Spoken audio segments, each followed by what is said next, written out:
So welcome back to Favorite Friday. For the last case for this week, we are going back to New Mexico. Of course, another Albuquerque case.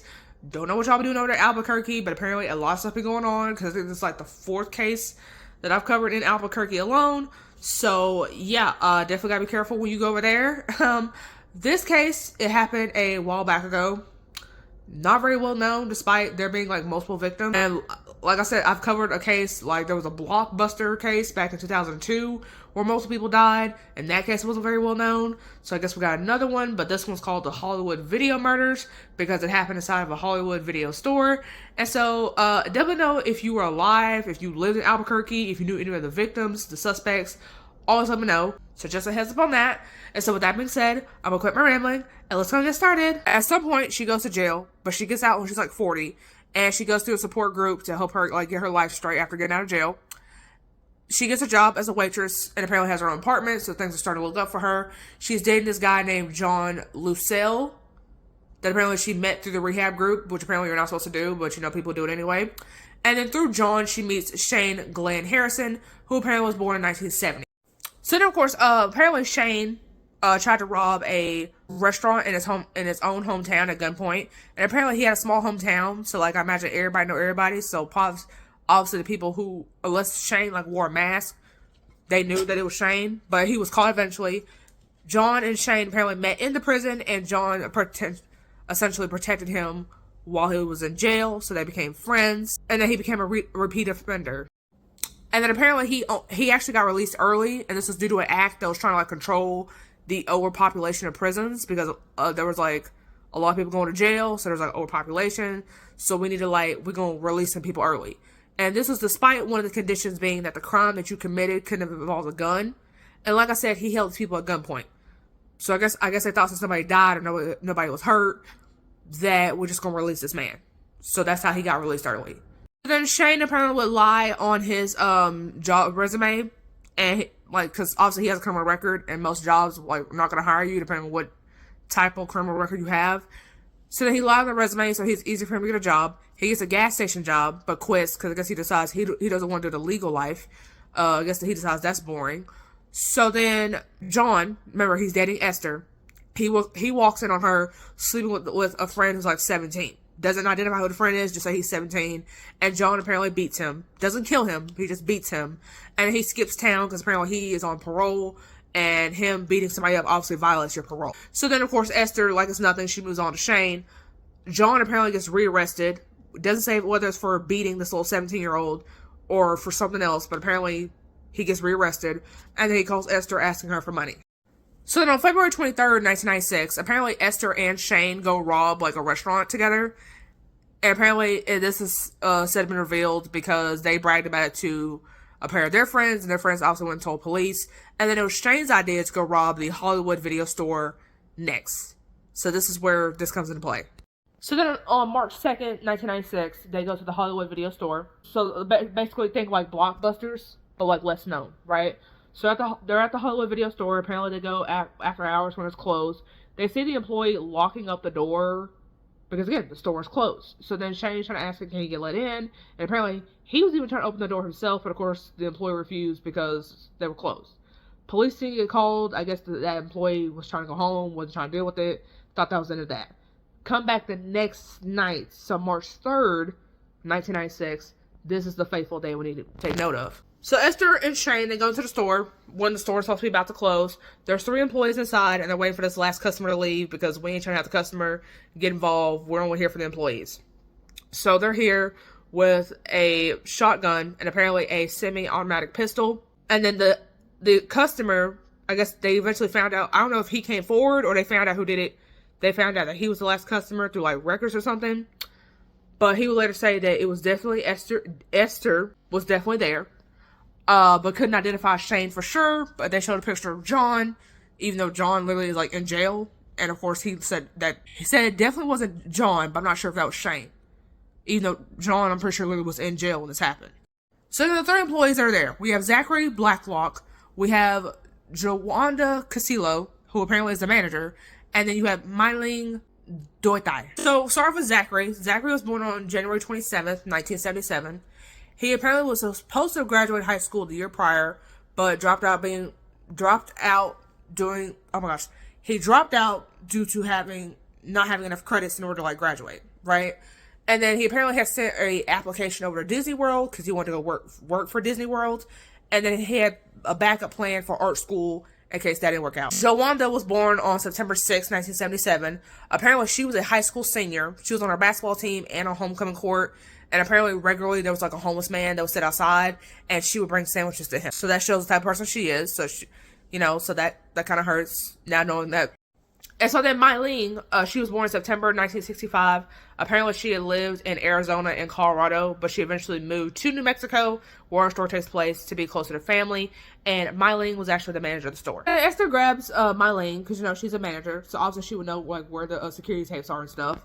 And basically, we didn't try to have no proof that we were here. So basically, Esther has Mylene at gunpoint, basically saying that we need to take the surveillance tapes out, because we don't need no proof that we were here. So, then, of course, Mylene is doing that. Zach apparently walks in on this happening, and Esther proceeds to hold both of them at gunpoint. Shane apparently gets Jawanda to go to the back, and then Mylene to come up to the front, I guess assuming after she took the surveillance tapes down for Esther, to come back to the front to open the safe. Because like I said, she's the manager, she would know how to open the safe. The safe gets opened, they only get $4,000 out the safe. Zach, because apparently, like I said, the store's closing, Zach apparently didn't drive, so he had his grandparents drop him off and pick him up at work. And he was saying, like, hey, my grandparents are going to be, like, George and Pauline McDougal, they're going to be here any second, so you are going to have witnesses. And unfortunately, George and Pauline did pull up shortly after this. George was said to have been born October 3rd, 1918, and was said to have fought in World War II. And then Pauline was said to have been born on December 5th, 1923, and was also said to have contributed to World War II. So she didn't fight in World War II, but she was probably like a nurse or something. But it says she did contribute. So just thought I should mention that. So then of course Esther goes outside, obviously hides the gun. She's saying that Zach and Mylene are busy, but hey, my car heater isn't working. Can I get in your car for like some warmth? And they're like sweet elderly people, so they're like, yeah, of course. So she gets in the back and she holds both of them at gunpoint. And it is said that while she's in the backseat with them, she hears pops. And she would later testify that Shane actually killed all 3 employees. So all 3 employees did, I feel like that should have been obvious. All 3 employees did die that night, unfortunately. And Shane's the one who pretty much shot all of them while she's in the back, holding these 2 innocent people by gunpoint. Shane then comes out, sees that there's more people. We gotta get rid of that ass too. So now, you get out, I'll hold them at gunpoint, take my car, and drive to the mountains. So they drive to the mountains. They make the couple get out the car. Obviously, understandably, they're probably scared for their fucking life. They obviously pretty much execute both of them, killing both of them, and then leave their bodies there, and then obviously they take the cars with them. So then as Shane is leaving, so apparently, like I said, Esther's driving a car, and Shane's driving a car, and the car that Shane was driving in, apparently, he had bottomed out in a rut, and apparently it left evidence that he was there, that detectives would later find to use against him. Okay? The bodies in the store of the 3 employees, they're found around 9:30 in the morning by morning shift. The grandparents are found apparently that same day. Say who found them, but they were eventually found. And then, of course, obviously, Esther and Shane, they vow to keep this a secret. John sees that there is a reward for all 5 murders because police have realized all 5 of these murders are connected because, like I said, George and Pauline were the grandparents of Zachary, who was one of the employees that worked at the store, so they realized the murders are connected, which they are. And so then John realizes, oh shit, it may have been them. He sees the $100,000 reward, he calls it in, he gets $93,000 and no jail time. Now, while he got only 93 out of the 100, part of me believes maybe taxes. Maybe they taxed that shit, who knows? Or maybe, yeah, it didn't specify why he only got $93,000, but part of me believes taxes. But if anybody knows why he only got part of the reward, definitely let me know. So then our neighbor Shane will testify that I actually was with Shane when he bought the guns used in the murders, and that I actually had a black coat that was missing before I left out of town, but it was returned by the time I came back, and Shane did have access to my closet. So it's believed that basically Shane used a black coat of his neighbor's as like a disguise for committing these murders, and was said that he bought the gun for John, which also was proven not to be true.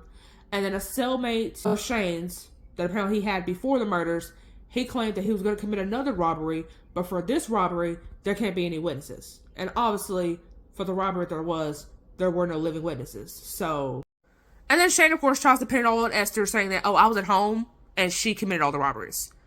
But of course, like I said, that customer said that there was a man and a woman. And evidence apparently shows it's you. So, in 1998, Shane is convicted of first-degree murder, armed robbery, and kidnapping. And he is sentenced to 258 years. So he's not getting out until he dies. So then in exchange to not get the death penalty, because I don't know how Esther was able for a death penalty, but he wasn't, she testifies against him, and she gets 95 and a half years. And apparently Esther is eligible for parole. Okay? In exchange for not getting the death penalty. So then in 2000, Shane tries to appeal his sentence, basically saying, like, the sentence y'all gave was too harsh. Obviously, it gets denied, so he's still alive and still in jail. And so apparently, a plaque is made in memory of all 5 victims. Didn't say what year it came out, but it came out. There was a plaque they felt should be made, so, that was nice of them. It disappeared in 2015. They don't know whether it was misplaced or somebody just stole it, like, just to be funny. They thought it was funny, so they stole it. So then another one came out in 2016, and this one came out with, like, all 5 victims' names on it, so people know, like, why this plaque is here. So, that was nice of them. And then apparently Esther, like I said, she's eligible for parole. Apparently she's eligible for parole next year, 2025. So yeah, these murders happened less than 30 years ago, and she's already, like, 28 years ago, she's already eligible. Well, I guess she'll be eligible next year, but yeah. Definitely note your thoughts down below. Do you think Esther should be released? Do you think Esther would have ever killed anybody? Has she not met Shane? Do you think there should be a law where you can release prisoners due to overpopulation? Or should there be more jails built? Definitely know your thoughts down below. With that being said, like I said, I'm here for you guys 3 times every Friday. And I'll see you guys in the next one. Bye. So if I play dead, will you regret everything that you did, that you said? I don't think you understand what you're doing, and my heart's black and blue from the bruising. I feel like when I'm with you I'm losing. I feel like you think that this amusing, sitting there gaslighting and confusing. Was it me? Is it me? Am I deluded? I'm the one who's always sorry, the conclusion. Even though I offer all of the solutions, I wish you loved me like I love you, it's stupid. When I'm alone with you I never feel lucid. I wish I wasn't struck by Cupid. I wish when I first saw you I knew this. When I'm with you I feel so useless, I feel diluted, my heart's been wounded. Silhouettes of you are like a taunt, never really know just what you want. With you I don't ever feel calm, I can feel the sweat inside my palm. Play with me like cats and a string. You don't understand the pain it brings. You don't ever wanna give me wings. You don't ever wanna set me free. But if I lay down and